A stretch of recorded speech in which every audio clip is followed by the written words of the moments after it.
안녕하세요. 저는 60대 여자입니다. 저는 어릴 때부터 바느질 재주가 좀 특출났어요. 그럴 수밖에 없었던 게 우리 집은 뭐든 다 꿰매 입었었거든요. 양말에 구멍이 나도 그냥 버리는 법이 없었어요. 속옷이나 겉옷도 마찬가지였죠. 제가 기억하는 어린 시절 우리 엄마는 늘 뭔가를 바늘로 깃고 계셨는데 그래서인지 엄마가 하는 걸 저도 곧잘 따라하곤 했어요. 중학교에 갔을 즈음엔 친구들 교복도 엄청 꿰매주고 다녔습니다. 친구들은 뭐만 터지면 저에게 달려와 바느질을 해달라고 했는데 귀찮을 법도 하잖아요. 그런데 저는 한 번도 귀찮지가 않았어요. 오히려 없는 형편에도 실과 바늘은 꼭 챙겨 다녔죠.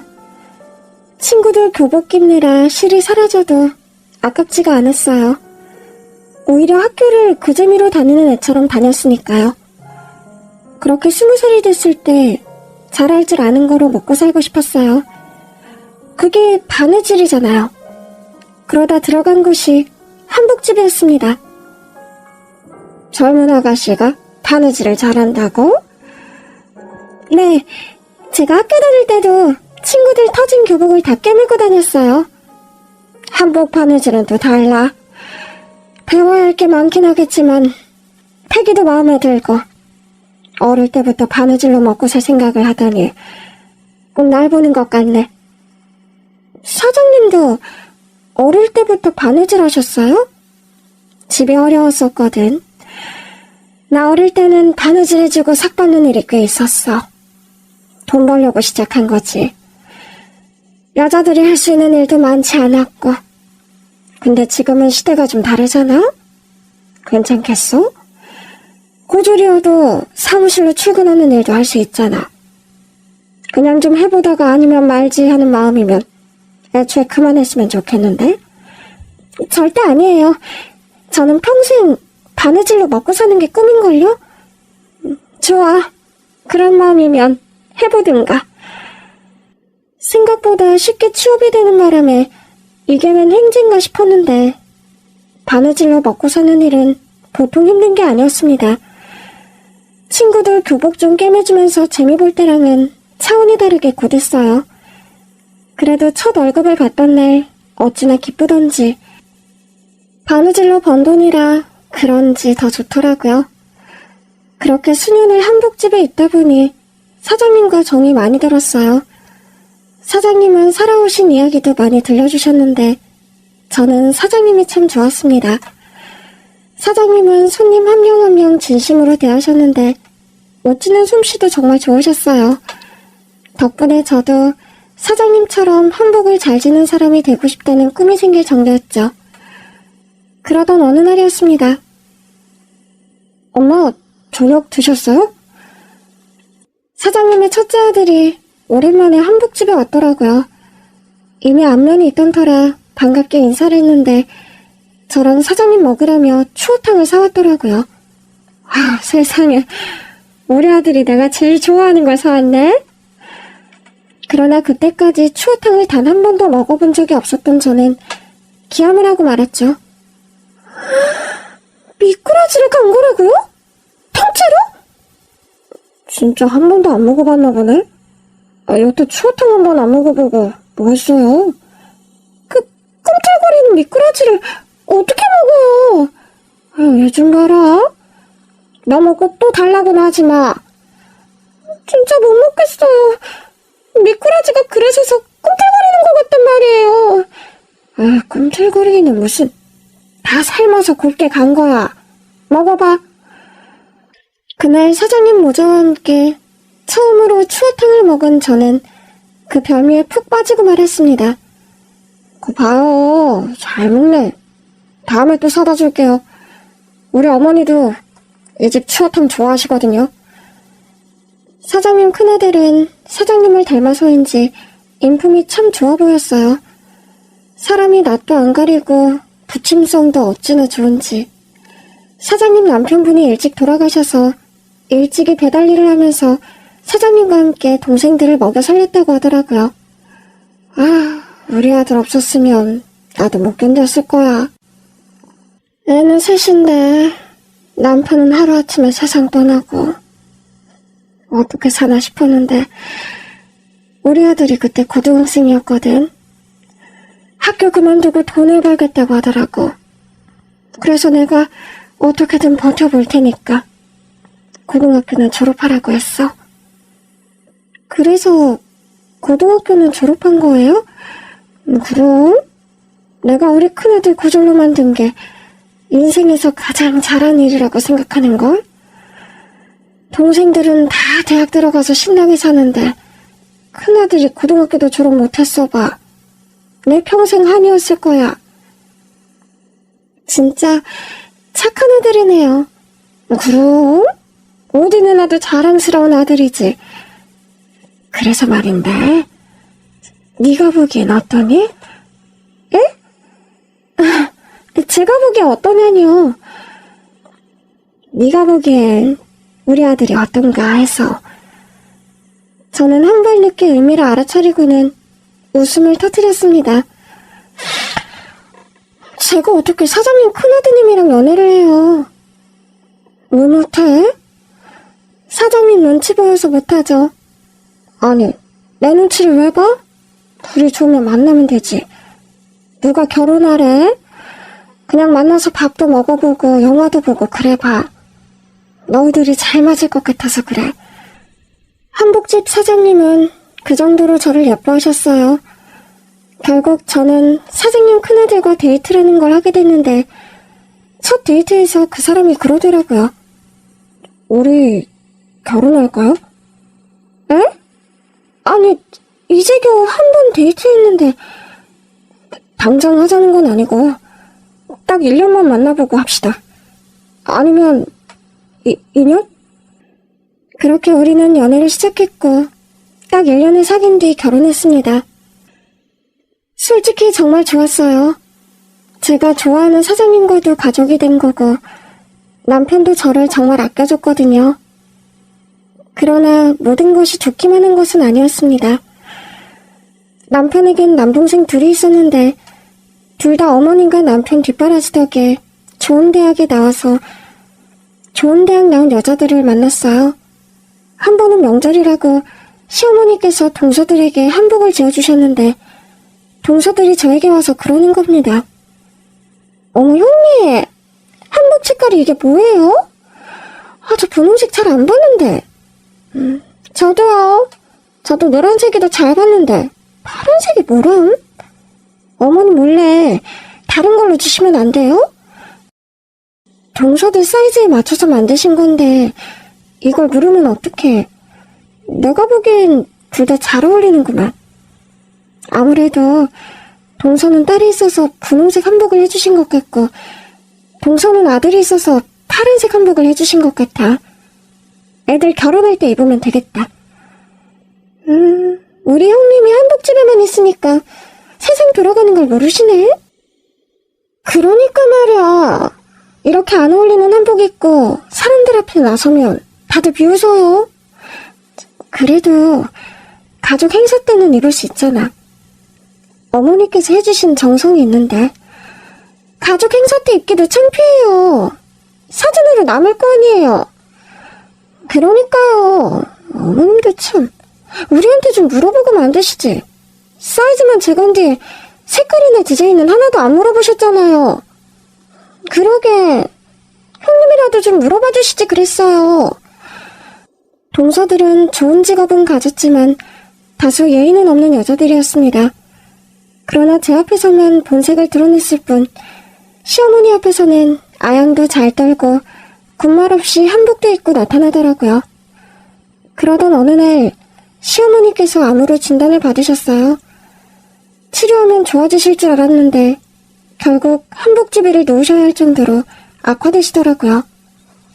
시어머니 대신 한복집을 운영할까도 했는데 시어머니 병수발이 먼저인 것 같았어요.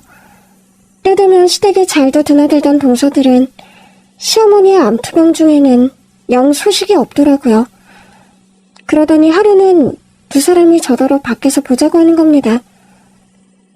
무슨 일이야?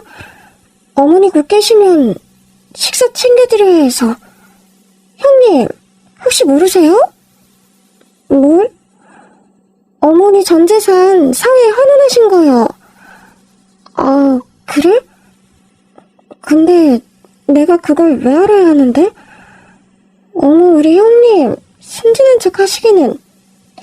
솔직히 형님 놀라셨죠? 형님이 아무리 지극정성 강요해도 형님 앞으로 떨어질 게 없다는 거예요. 솔직히 그 한복집도 늘 같은 위치에 있어야 한다면서 월세 내고 쓰는 거잖아요. 어머니 건물이며 땅이며 전부 사회 환원하셨대요. 동서는 그걸 어디서 들은 거야? 어디서 듣긴요? 어머니 암 진단받자마자 남편이 다 알아봤더라고요. 설마 그래서 다들 어머니 배로 안 오는 거야? 가면 뭐해요? 화만 내지? 화가 왜 나? 왜겠냐? 홀로 자식들 키우면서 어렵게 버신 돈을 왜 사회에 환원해요? 자식들한테 주면 떵떵거리고 살 텐데 가난을 대물림해주는 것도 유분수지. 기가 차서 더는 못 듣겠더라고요. 어머님이 서방님들한테 못해준 게 뭐가 있으셔? 가난을 대물림하다니. 동선에 둘 다 잘 살잖아. 좋은 아파트 살고 그 집 어머니가 결혼하실 때 해주신 거 아니야? 그게 다였잖아요. 먹고 살게 공부시켜줘. 결혼한다고 집 사줘. 그럼 이제부터는 두 부부가 힘을 합쳐서 살아가는 거지. 그래서 형님은 앞으로도 어머니 병수발을 드시겠다고요? 근데 뭐 이제와 안 하기도 뭐하겠죠. 한마디로 제대로 똥 밟은 거죠. 동서들은 키득거렸고 저는 불쾌해서 황급히 자리를 떠났습니다. 시어머니의 재산이라니 생각도 안 해본 주제였어요. 저는 집으로 돌아가 평소와 다름없이 시어머니를 보살폈고 그 후로도 시동생 부부는 단 한 번도 어머니를 뵈러 오지 않았습니다. 어머니 생신을 앞두고 어쩌면 마지막 생신이 되실 수도 있으니 한번 와달라고도 했는데 단박에 거절하더라고요. 그날 우리 가족여행이 있어서요. 동서, 어머니 생신 잊었어? 남편도 안 챙기는데 제가 굳이 챙기겠어요? 형님은 아직도 그러고 계시는 거예요? 아직도 그러고 있다니? 형님, 괜히 붙어있다가 피박 쓰지 마시고 도망가세요. 동서들은 지극정석으로 시어머니를 간호하는 저를 비웃었습니다. 그래봤자 떨어질 게 없는데 웬 청소년하는 시기였어요. 그러거나 말거나 저는 시어머니를 계속 간호했어요. 그러나 결국엔 식사도 잘 못하시는 때가 오고 말했죠. 하루는 시어머니께서 저에게 고운 한복이 담긴 보따리를 내어주시더라고요. 오늘 아니면 다시는 기운을 못 차릴 것 같아. 미리 줄게. 어머, 구하라. 언제 지으신 거예요? 예전부터 너 주려고 지어둔 건데 네 동서들이 질투할까봐 못 줬어. 전에도 주셨잖아요. 이건 두고두고 써. 최고로 좋은 옷감으로 지은 거야. 어머니, 감사해요. 미안하다. 이것밖에 물려줄 게 없어서. 무슨 말씀이세요? 이거야말로 어머니께서 물려주시는 최고의 재산이죠. 세상에 하나밖에 없는 한복이잖아요. 그렇게 말해줘서 고맙다. 어머니, 서방님들이라도 좀 부를까요? 보고 싶지 않으세요? 너랑 우리 아들을 맺어준 게 태어나서 두 번째로 잘한 일인 것 같아. 아이고, 우리 어머니 기억력도 좋으시네. 앞으로도 몇 년은 더 사시겠다. 정말이야. 니들이 있어서 하나도 외롭지 않았어. 해드린 것도 없는데 이 한복은 너만 입어. 알겠지? 다음날 시어머니는 돌아가셨어요. 그날이 시어머니 생신이었거든요. 여행을 갔다가 급히 돌아온 시동생 부부는 입이 대빨 튀어나와 있었습니다. 어머니는 진짜 끝까지 도움이 안 되셔. 우리 딸 결혼하기 전에 마지막으로 가는 가족여행이었는데 그걸 망치시네. 동서, 사람들이 듣겠어. 사실이잖아요. 뭐 하나 남겨주신 것도 없으면 가족여행까지 방해하실 건 또 뭐예요? 분명 끝까지 심술 부리면서 가신 거라고요. 입 나온 시동생 부부들까지 데리고 장례를 치르느라 혼이 쏙 빠지는 기분이었어요. 장례가 끝나고 시어머니 유품을 정리하는데 동서들이 쫓아와서 묻더라고요. 형님, 솔직히 뭐 받은 거 있죠? 있긴 하지. 이것 봐. 이럴 줄 알았어. 근데 그거 n분의 1인 거 알고 계시죠? 그래? 그럼 나눠보든가.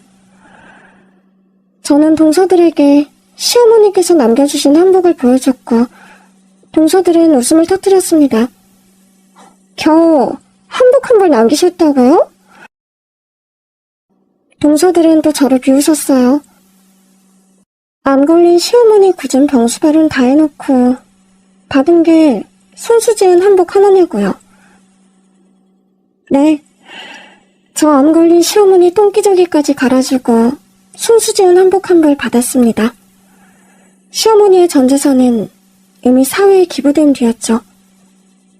형님 그 옷 입고 조카 결혼식 가면 되겠네. 비오는 동서들의 말대로 저는 동서딸 결혼식에 시어머니께서 주신 한복을 입고 갈 생각이었습니다. 그리고 조카의 결혼식에 가려고 그 한복을 입어본 순간 제 인생은 초대박 났습니다. 이게 뭐지? 한복을 펼쳤는데 그 안에서 뭔가가 툭 하고 떨어진 거예요. 여보, 준비 다 됐어? 잠깐만. 그때는 결혼식에 가느라 한복 안에서 떨어진 걸 바로 확인하지 못했어요. 그리고 동서딸 결혼식장으로 향했죠. 제 한복을 본 동서들은 또 비웃더라고요. 어머, 이게 바로 시어머니 똥기저귀까지 갈아주고 받은 한복이에요? 곱긴 곱네요. 그러게요. 어머니께서 이번엔 색깔을 잘 고르셨네. 그날 동서들은 예식장에서 대여한 한복을 입었더라고요. 솔직히 말해 시어머니께서 지어주신 한복과는 비교가 되지 않을 정도로 별로였어요. 그런데도 빌린 한복을 입고 우쭐해 하는 동서들을 보고 있자니 할 말이 없더라고요. 조카의 결혼식이 끝난 뒤 동서가 우리 부부를 붙들더라고요. 오랜만에 형제들끼리 한잔하시죠? 좋은 날인데. 우리가 쏠게요. 우리 딸 결혼 기념으로. 어쩐 일로 우리 부부를 끼워주기에 일단 따라갔는데 앉자마자 동서가 그러는 겁니다. 형님, 이 자리에서 단판 지으시죠? 단판이라니? 어머님 재산 문제예요. 우리가 알아보니까 어머니 한복집 월세가 너무 많이 밀려서 빚더미던데. 맞다, 한복집. 내가 조만간 운영할 거야. 글쎄 그것도 재산이라고. 우리한테 그동안 밀린 옷을 같이 내달라고 할 건 아니죠? 뭐? 그래서 말인데 우리 이거 썼어요. 시동생 부부가 나란히 뭘 내밀더라고요. 뭔가에서 보니 상속폭이 각서였습니다. 아니죠, 굳이 이런 걸. 형님, 깔끔하게 하자고요. 우리는 받을 것도 갚을 것도 없는 거예요. 알겠죠?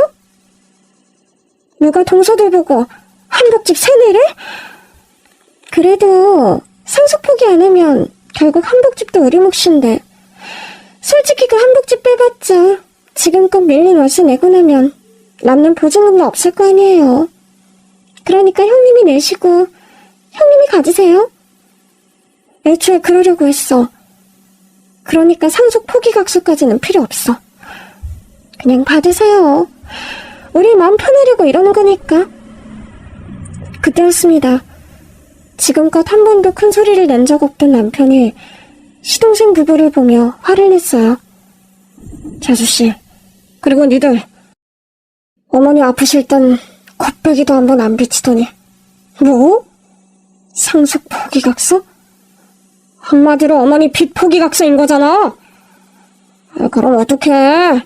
엄마가 남긴 거라곤 한복집 월세 빚밖에 없는데 막말로 그 한복집에서 벌어먹고 산 건 형수잖아.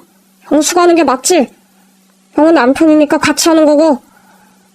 니들 어머니한테 빚이 더 있을까봐 이러는 거 아니야? 솔직히 의심은 돼. 이미 전 재산을 사회에 환원하셨는데 병원비는 다 어떻게 한 거야?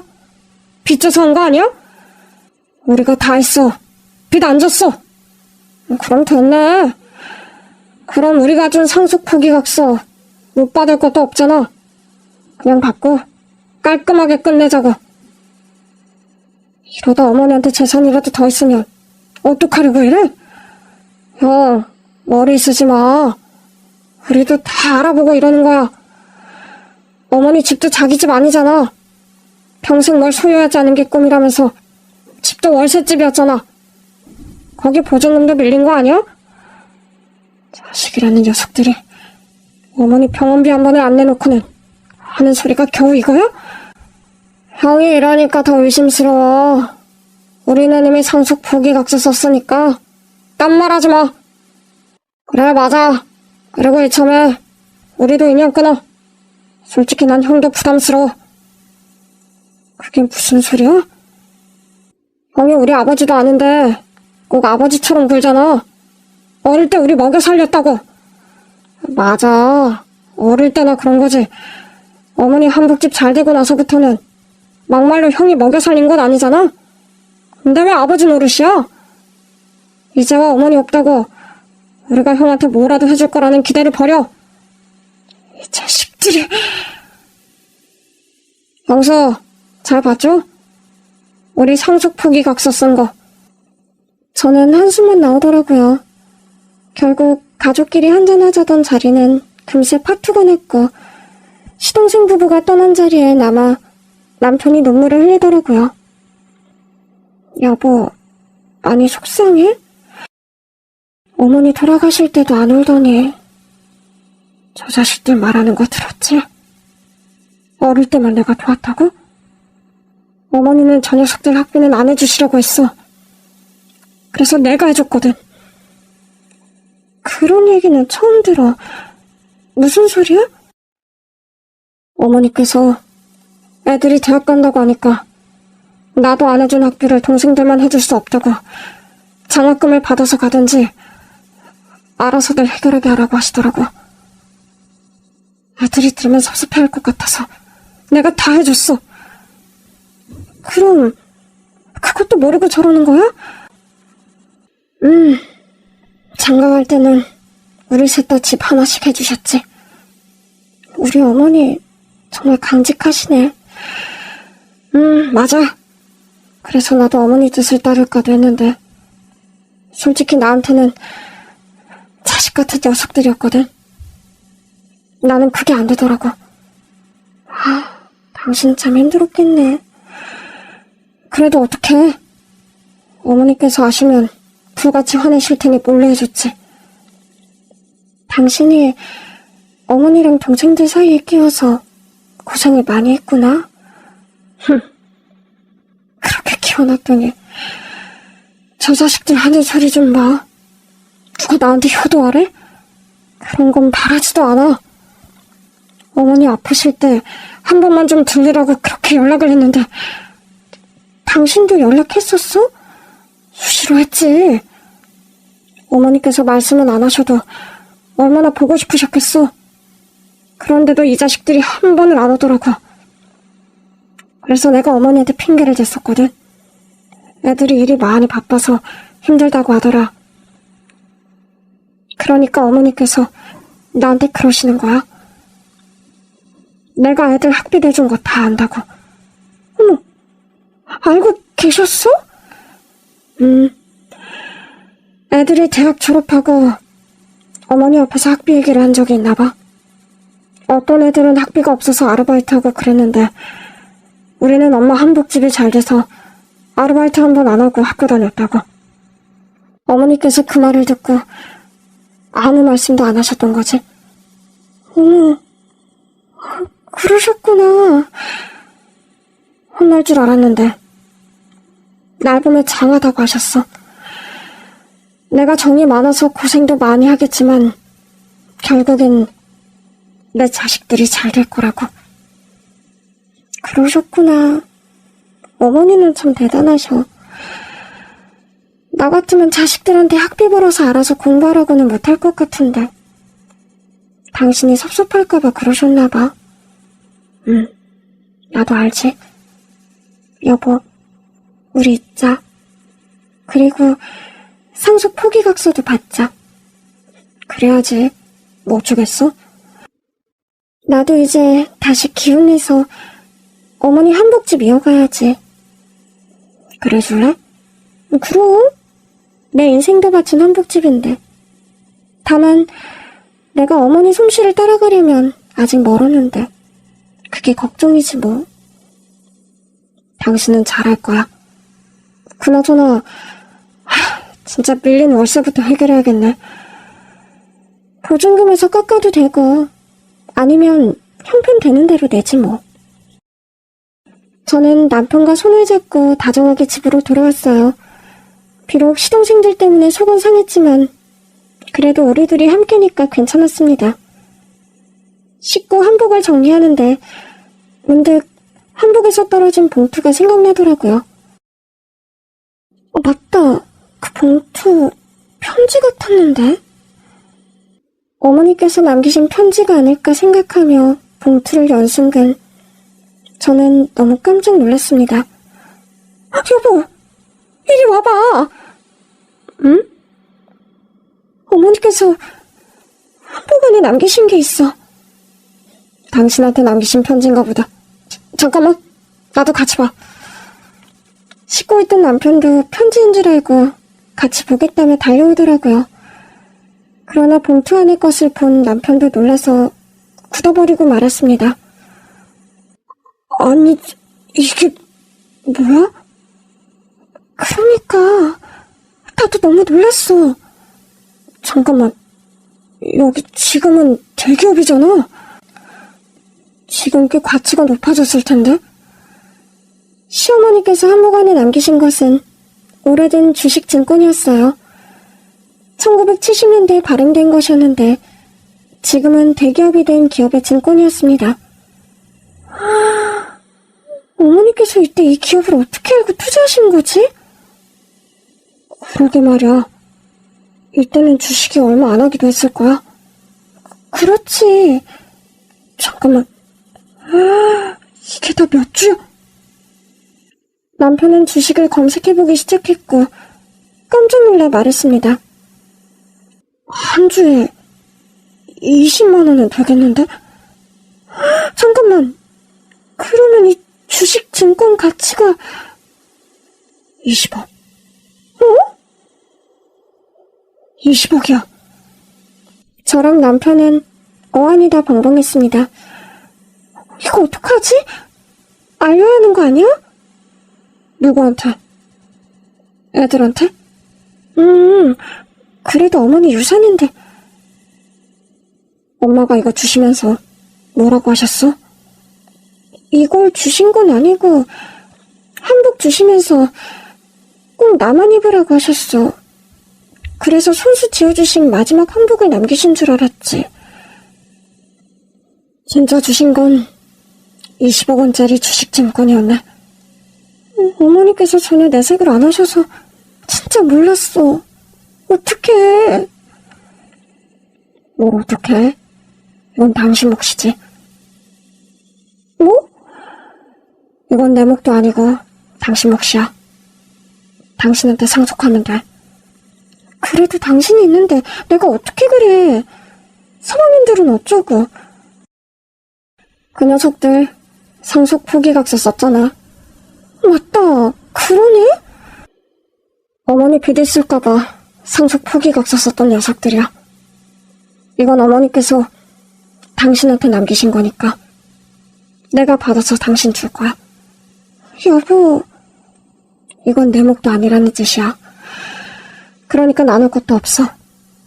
당신이 갖고 어머니 한복집 잘 운영해줘. 그래도 되는 걸까? 당신만 입으라고 하셨다며. 나도 허락 안 해주신 거잖아. 설마 그냥 나한테 주시기만 한 거지. 나 하나도 안 섭섭해. 당신이 우리 어머니한테 한 거 생각하면 섭섭할 수가 없지. 평생 어머니 옆에서 한복집 지켜 어머니 병수발까지 들어. 자식인 나도 못한 걸 당신이 했잖아. 어머니도 그만큼 나한테 해주셨어. 내가 어머니한테 사랑을 얼마나 많이 받았는데. 결국 남편은 주식증권을 상속한 뒤 정말 저에게 20억을 모두 줬어요. 그렇게 몇 년이 흘렀습니다. 저랑 남편 사이에는 아들이 하나 있었는데 좀 늦게 나왔어요. 시동생 부부 애들보다 더 어렸죠. 아들이 결혼한다기에 오랜만에 동서들한테 연락했습니다. 동서, 잘 지내지? 네, 그럼요. 근데 무슨 일이세요? 그게 혹시 아들 결혼한다고 연락하신 건 아니죠? 맞아. 우리 몇 년간 얼굴도 못 봤는데 결혼식 때라도 보면 좋겠다 싶어서. 어머, 형님도 참. 몇 년 안 봤으면 인연 끊고 산 건데 뭘 또 굳이. 동서, 그래도 그건 말이 좀 심하네. 나도 동서 딸 결혼식 갔잖아. 그래서 우리한테 축의금 내라는 거죠? 형님, 참 너무하시네요. 아니, 축의금을 내라는 게 아니라 와서 밥이라도 먹고 가라는 거지. 우리가 거지됐다고 형님 아들 결혼식 가서 밥이라도 얻어먹으라는 거예요? 그게 무슨 소리야? 형님, 왜 모른 척 하세요? 모른 척이라니. 대체 무슨 소리 하는 거야? 우리 남편 회사에서 횡령해서 잘리고 우리 거지된 거 아실 거 아니에요. 그러면서 축의금 내라고 전화하시고 너무하세요. 서방님이 횡령을 했다고? 형님, 진짜 모르셨어요? 우리가 그 일로 좀 도와달라고 아주버님한테 여러 번 연락드렸는데 싸늘하게 거절하셨단 말이에요. 난 몰랐어. 그런 일이 있었다고? 저는 남편에게 들은 얘기가 없었거든요. 작은 동서한테도 부탁 좀 해보지. 말도 마세요. 그 집 때문에 우리 완전 쫄딱 망했어요. 어머니 돌아가시고 서방님이 사업한다고 보증 서달라고 해서 우리 남편이 서줬다가 그 집 사업까지 망해서 우리 지금 월세 단칸방에 산다고요. 뭐? 내가 진짜 이 인간이랑 이혼이라도 하고 싶은데 감옥에 있어서 참아 못하고 있다고요. 생각지도 못한 소식에 저는 급히 전화를 끊었습니다. 남편에게 전화를 걸었더니 남편은 태어나더라고요. 어머니 아프실 때부터 가족 아니다 나 몰라라 하던 애들이 이제 뭐 도와달라고 연락이 왔길래 무시했어. 그래도 나한테 말을 하지. 당신 성격의 얘기 들었으면 조금이라도 도와주자고 했을 거 아니야? 난 싫어.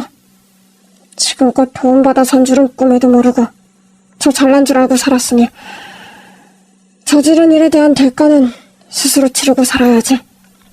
뭐가 부족하다고 횡령을 해? 어머니 살아 계셨어도 똑같았을 거야. 그래도 얘기 들으니까 마음이 안 좋더라고. 나라고 마음이 좋게 하겠어? 그래도 어쩌겠어. 잘못했으면 벌을 받고 새로 시작해야지. 둘째 서방님 얘기도 알아? 사업했다가 망했다는데. 알지.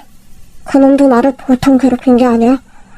자기 망하면 보증서준 둘째 형도 망한다고 나더러 내 가게를 팔아서 자기 돈을 대달라고 하더라고. 누가 보면 나한테 돈이라도 맡겨놓은 줄 알았을 거야? 그렇게 말했다고? 당신도 기가 차지? 그게 내가 젊은 시절 다 바쳐서 대학 공부시킨 녀석들의 실체야. 이럴 줄 알았으면 어머니 뜻 따를걸. 어머니가 두 녀석 학비 안 대주신 이유는 하나였거든. 자기가 어렵게 얻어야 귀한 줄 안다고.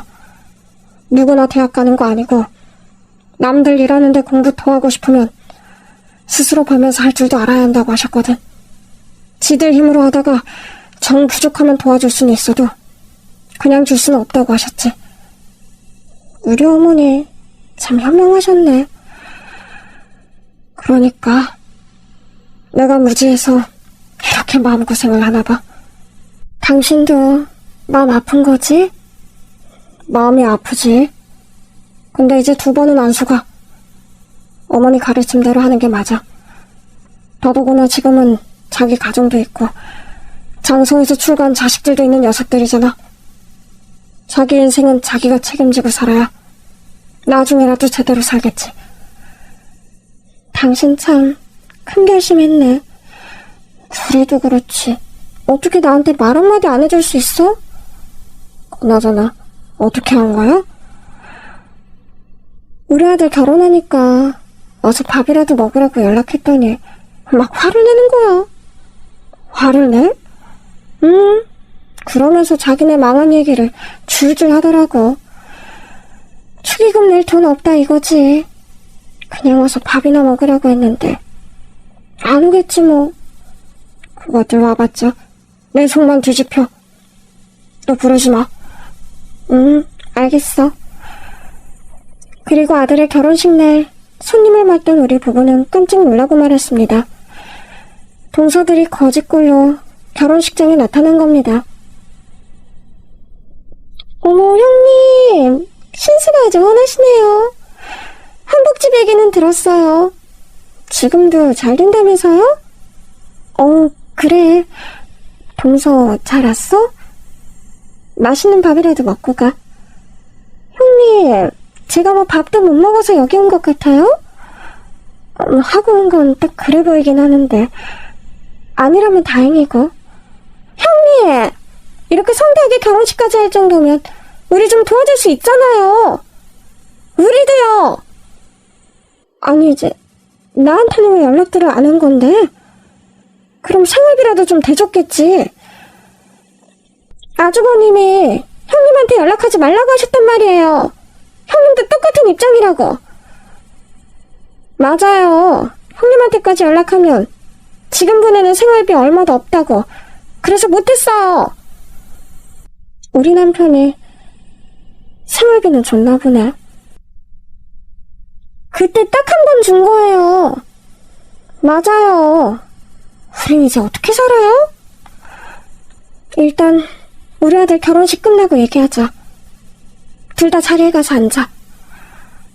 갑자기 들이닥친 동서들로 인해 정신은 없었지만 잘 키운 아들이 장가를 가는 건 감동적이었어요. 결혼식 후 우리는 두 동서를 데리고 집으로 갔습니다. 아파트 단지에 도착하자 동서들의 눈이 휘둥그레지더라고요. 형님, 원래 여기 안 살았잖아요. 이사 왔어? 아, 세상에. 여기 완전 부자들만 사는 아파트인데? 다 왔다. 일단 내리자. 가는 내내 남편은 입을 꾹 다물고 있었어요. 차에서 내리자 동서들은 그제야 우리 남편의 차가 보인 모양이더라고요. 차도 완전 비싼 차네? 어머, 그러네요. 형님, 한복집이 그렇게 잘 돼요? 한복집이야. 어머니 계실 때가 더 잘 됐지. 물론 지금도 비슷한 수준이야. 그러면서 입 싹 씻는다고요? 내가 무슨 입을 씻어. 그 한복집 형님이 혼자 가졌잖아요. 월세 밀린 한복 가게는 관심 없다며. 그래도 이렇게 수입이 생겼으면 재산 분배 차원에서라도 나눠줬어야죠. 동서, 해도 너무하네. 그때는 빚만 남든 말든 관심도 없더니 이제 와서 한복집을 탐내네? 탐내는 게 아니라 솔직히 사실이잖아요. 한복집이 그렇게 잘 되면 우리 목도 있는 거죠. 결국 남편은 폭발하고 말았습니다. 재수씨, 한복집이고 어머니 집이고 다 월세라고 싫다면서요. 월세 다 까먹고 보증금도 안 남았을 가게 우리더러 그냥 가지라면서요. 빚 갚아서 쓰든 말든 관심 없다고. 그때요, 우리가 잘 될 줄 알았죠. 이렇게 아쉬운 처지가 될 줄 누가 알았겠어요? 그리고 아주버님, 솔직히 말해, 이게 다 아주버님 동생들 때문에 이렇게 된 거잖아요. 우리가 무슨 잘못이에요? 아주버님 동생들이 잘못했으니까 우리한테 책임감을 가지셔야죠? 대체 두 분은 왜 일을 관둔 겁니까? 뭐? 동서들 일을 관뒀어? 아니, 남편이 사업한다고 이제 저 일 안 해도 된다고 했단 말이에요. 나도요. 남편이 횡령하는 줄도 모르고 자기 월급 많아졌다면서 나한테 이제부터는 놀면서 살려고 했다고요. 그래서 지금도 아무 일도 안 한다고? 일하고 있었으면 이렇게 거짓말로 있지도 않겠죠. 이제 와서 일한다고 해봐야 경력 단절에 다들 엔트리 나이인데 저 이제 어떻게 살아요? 형님, 그러지 말고 우리 한복가게에서 일하면 안 돼요? 한복가게 월세 반의 반만 월급으로 주셔도 돼요. 뭐? 저는 동서가 말한 거에 절반이요. 아르바이트라도 하게 해주세요. 단칸방 월세는 내야 할 거 아니에요. 그렇다면 동서들한테 줄 월급이 없네. 형님, 이렇게 매정하게 나오신다고요? 진짜 너무하세요. 예전에는 이런 분 아니셨잖아요. 시어머니 똥기저귀까지 치우시던 분이? 그래요. 그 심정으로 우리 좀 돌봐주면 어디가 덧나요? 적어도 우리가 어머님처럼 똥싼기저귀 치워달라는 건 아니잖아요. 둘 다 듣자 하니까 말이 심하네. 어머니가 똥기저귀를 쓰고 싶어서 쓰셨어? 나중에는 아예 거동을 못하실 정도로 아프셔서 그랬던 거 아니야? 형님 잘못이라는 게 아니라요. 어머니도 너무하셨다 이거죠. 그냥 간병인 쓰시면 될걸. 왜 전 재산을 사회에 환원하셔서. 맞아요. 결국 하고는 어머니예요. 어머니가 우리한테 재산만 상속해 주셨어봐요. 우리가 이렇게 거짓골이 됐겠느냐고요. 맞아요. 우리 남편도 횡령 안 했을걸요? 다들 그만해요. 단지 듣고도 정도가 있지. 지금 우리 어머니를 모욕하는 겁니까? 아주버니, 솔직히 두 분 사시는 거 보니까 짜증나서 그래요. 이렇게 잘 살고 있었으면서 어떻게 우리한테는 생활비 한 번 딱 주고 말아요? 그때 재수씨가 그랬죠? 딱 한 달치 생활비만 주면 나가서 무슨 일이라도 해서 먹고 살 거라고. 한 번만 도와달라고. 그래서 준 거잖아요. 그때 드린 돈이 적지도 않았어요. 말이 한 달치 생활비지 월세까지 포함하면 석 달치는 줬을 겁니다. 아니 뭐 그게 잘못됐다는 게 아니라 그럼 석 달 뒤에 우리가 어떻게 사는지는 좀 더 보시고 추가 지원을 결정하셔야 하지 않았나 싶은 거죠. 내가 무슨 자선사업가입니까? 자선사업가면 이보다는 더 해주셨겠죠. 맞아요. 그리고 우리는 가족이잖아요. 자선사업가보다는 더 넉넉하게 해주셔야 하는 거 아니에요? 동서들은 파렴치하다 싶을 정도로 뻔뻔했고 결국 남편은 집을 나가버렸어요. 도저히 못 보겠는 모양이더라고요. 저는 두 동서를 앞에 앉혀놓고 말했습니다. 내가 우리 한복집 월세의 반이든 반의 반이든 월급을 못 준다고 한 건 우리 한복집이 월세가 아니라서요. 네? 그럼요? 내가 그 건물을 샀거든. 그 정도로 한복집이 잘 됐어요? 건물 살 정도로? 그럼 저희 좀 일하게 해주세요. 이제라도 어머니 유산 분배해준다는 심정으로 해주시면 되잖아요. 한복집 일이 쉬운 줄 알아? 안 쉬워도 남 밑에 사는 것보다 나을 거 아니에요. 아니, 그렇게 힘들면 자식들한테라도 좀 도와달라고 하지 그랬어. 안 했겠어요? 얼마나 사정사정했는데 지들 살기 빠듯하다고 아는 척도 안 해요. 빠듯하기도 하겠지. 젊은 애들인데. 내가 지들을 어떻게 키웠는데. 동서, 자식이 괘씸해도 그런 부탁을 하게 된 걸 미안해해야지. 두 부부가 사고친 걸 자식들이 어떻게 다 해결을 해주겠어? 이제 막 돈 모아서 자기 가족 꾸린 애들인데. 그래도 우리가 전세 아파트는 해줬단 말이에요. 아까 전세 좀 뺏어달라고 했더니 정색하면서 그럼 지들은 어디 사느냐고 하더라니까요. 우리 애도 말도 마요. 지들 사는 집 담보 잡아서 대출 좀 받아달라고 하니까 내 전화번호를 차단했더라고요. 그냥 막 호적에서 파버린다고 했더니 차라리 그래달라고 하대요. 그 빚 우리가 다 못 갚으면 자기네가 갚아야 하는 거 아니냐면서. 잠깐 있어봐요. 둘째 동서가 휴대폰 사진첩을 열어서 보여주더라고요.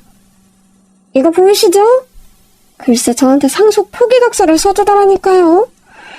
자기는 우리 재산이고 빚이고 아무것도 안 물려받겠다고 아주 손절을 하더라고요. 손절? 그게 뭐야? 연을 끊었다 이거죠. 뭐 이런 자식들이 다 있어요? 부모가 지들을 어떻게 키우는데 부모가 좀 빚이 있어도 좀 갚아줄 수도 있지. 그러니까 말이야. 누가 뭐 다 갚아달랬나? 그냥 내가 해준 거 좀 돌려달라고 한 거잖아. 자식 다 필요 없다니까. 두 동서의 대화를 듣고 있자니 저 하늘에서 보고 계실 어머니 생각이 더 절실했어요. 어머니께서도 딱 이 생각하셨겠다. 어떻게 키운 자식인데 아픈데도 보러 오지도 않고 시험 보려고 하니까 바로 엄마 재산부터 알아보고 전 재산 사회에 환원했다고 손절했잖아. 아니 그건 우리 남편이 그렇게 한 거죠. 제가 뭐 어머니 자식이었나? 맞아요. 우린 그냥 남편 뜻을 따른 거라고요. 그래서 자기들은 며느리는 안 미워? 사위는? 미워 죽겠어요. 아직 꼴도 보기 싫다니까요. 보나마나 뻔해요. 사위놈이 우리 딸을 꼬드긴 거라고요. 엄마 일에 절대 개입하지 말라고. 당연하죠. 우리 며느리도 그랬을걸요? 내가 해봐서 아는데. 그 순간 둘째 동서가 아차 싶은지 제 눈치를 보더라고요. 둘 다 됐어. 오늘 두 사람 보니 자업자득인 것 같네. 한복집에서 일하는 건 고민을 많이 해봐야 할 것 같아. 한복 짓는 일은 마음을 쓰는 일인데 두 사람 같이 삐뚤어진 마음으로 한복을 지어봤자 손님들 마음에 와닿기나 하겠어? 저는 그 건물 청소도 좋아요. 맞아요. 저도요. 여기저기 일자리 알아봤는데 전부 다 청소나 설거지더라고요. 어차피 청소할 거면 형님 밑에서 하는 게 낫죠. 저는 한숨만 나왔습니다. 동서들을 보낸 뒤 돌아온 남편과 상의를 해봤는데 남편은 영 내켜하질 않더라고요. 괜히 가까이 지내다 얽히면 당신만 고단해져. 행운아 우리 주식 상속 받은 거 알아봐. 이제라도 내놓으라고 또 난릴걸? 자기들이 먼저 상속 포기각서 썼잖아. 설마 지금도 자기들이 버린 한복집 잘 된다고 저러는데 하나를 보면 열을 알아. 결국 고민 끝에 우리는 두 동서를 다른 건물에 청소직으로 취업시켰어요. 형님, 왜 한복집 있는 건물이 아니에요? 아는 분한테 특별히 부탁해서 마련한 자리니까 이제부터는 착실히 일해서 벌어먹고 살아. 그래도 우리는 한복집 건물에서 하고 싶었는데 동서들처럼 청소 기술도 없는 사람들이 이 건물 청소 숙대를 하려면 꽤 걸릴 거야. 건물주가 아는 사람이라 적응할 때까지 시간 좀 달라고 특별히 부탁한 거야. 열심히들 해. 그렇게 두 동서를 건물에 놓고 나오니 남편이 차에서 기다리고 있더라고요. 꼭 내 건물에서 청소를 시켜야겠어? 그래도 다른 데 보내는 것보단 낫잖아. 내가 청소 반장님한테 말해놨어. 아주 호되게 가르치라고. 당신은 참 비위도 좋다. 나는 꼴도 보기 싫은데. 그래도 어떡해. 그냥 줄 순 없어도 어머니의 심정으로 먹고 살 기회는 마련해줘야지. 그간 우리는 시어머니께서 남기신 20억으로 건물도 사고 투자도 하고 있어요.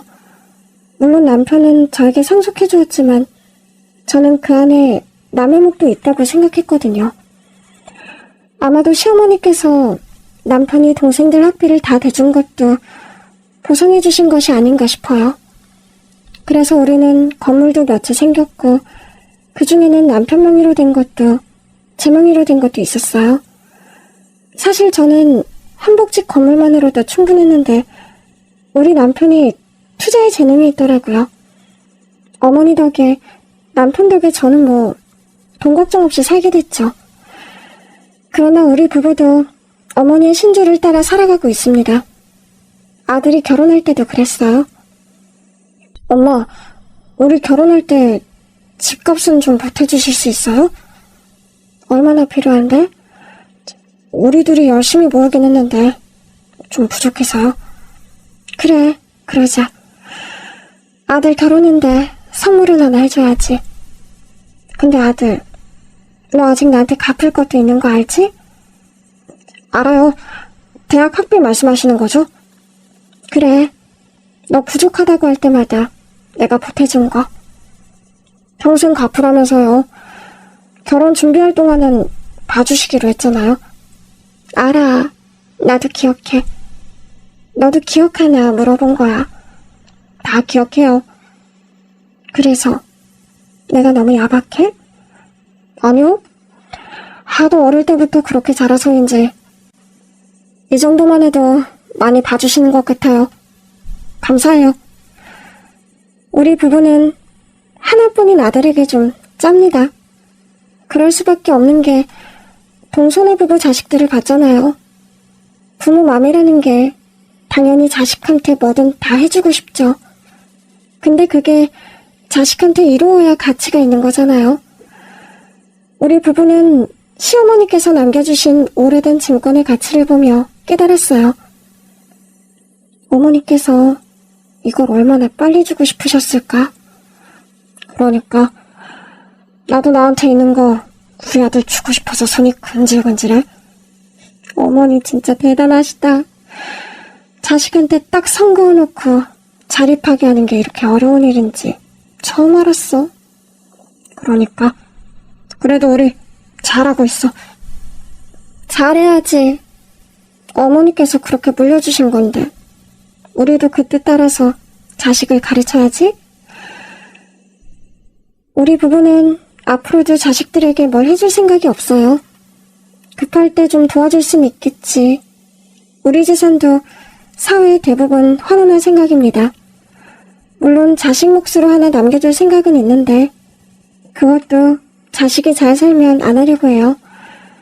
좋은 정신을 물려주고 자라는 데 있어서 부족함 없이 키웠으니 부모로서 할 일은 다 했다고 생각합니다. 우리 생각에 확신을 준 건 동선의 자식들이에요. 엄마 잘 지내시죠? 엄마한테 들었어요. 엄청 잘 사신다고. 사실 저희 엄마가 저희한테 종종 생활비를 뜯어가셔서 저희가 사는 게 좀 퍽퍽한데 저희 좀 도와주시면 안 될까요? 큰엄마, 저 기억하시죠? 엄마 아빠 때문에 큰엄마 큰아빠한테 연락도 못하고 죄송해요. 이제라도 종종 찾아뵐까 하는데 가도 될까요? 그 부자 동네에 사신다고 혹시 뭐 드시고 싶으신 건 없으세요? 하나는 대놓고 말하고 하나는 애들러 말하고 있지만 결국 두 애가 부모한테 배운 거라곤 뻔뻔함을 가장한 파렴치한 태도인 것 같더라고요. 조카들의 방문은 남편이 단호하게 거절했습니다. 먼저 손자는 너희들하고 다시 연락하고 살려고 너희 어머니한테 일자리 구해준 게 아니야. 이제부터는 손 벌리지 말고 자기 힘으로 살라는 뜻이다. 너희들도 엉뚱한 생각하지 말고 내 번호는 지워라. 큰어머니 번호도 지우고. 그렇게 종종 아직도 엮여있는 동서는 식구들로 인해 골치도 아프지만 우리 부부의 최대 고민은 딱 하나예요. 이 나이에 대학에 가서 다시 공부할 수 있을까? 해보자. 어머니께서도 하늘에서 보고 계실 거야. 이제라도 큰아들이 하고 싶은 공부가 있어서 대학 공부한다는데 얼마나 기쁘시겠어? 당신도 포기하지 않고 하는 거다? 알겠어. 우리 부부는 요즘 수능 준비를 하고 있어요. 수능 봐서 부부가 나란히 대학에 다니는 게 첫 번째 꿈이에요. 사실 수능 공부가 언제 마무리될지는 모르겠어요. 둘 다 공부를 놓은 지 너무 오래돼서요. 그런데도 자식들과 때마다 모이면 공부 얘기에 시간 가는 줄 몰라요. 애들이 노하우를 알려주는데 대학 공부한 아들 며느리가 대단하다 싶더라고요. 엄마 아빠 이러다 우리 자식들이랑 같이 대학 가시겠어요? 그것도 좋은 생각이긴 하다. 당연히 주지 않고 당연히 받지 않으니 가족이 참 평온합니다. 모이면 여러 주제로 이야기도 나누고 맛있는 것도 나눠 먹고요. 우리 시어머니께서 원하신 것도 이거 하나였을 텐데 자식들이 그 청을 들어드리지 못한 게 죄송할 뿐이에요. 그래서 우리 부부가 일군 가족은 그렇게 사는 거 보여드리려고요. 늘 자립심 강하셨고 뭐든 허투루 쓰거나 주시지 않았던 시어머니를 따라 우리도 돈이 아닌 마음을 주고받는 가족으로 살아가고 있습니다. 그래도 곧 태어날 첫 손주 학비 통장은 하나 만들어 드려고요. 할머니로서 그 정도 선물은 해도 되겠죠?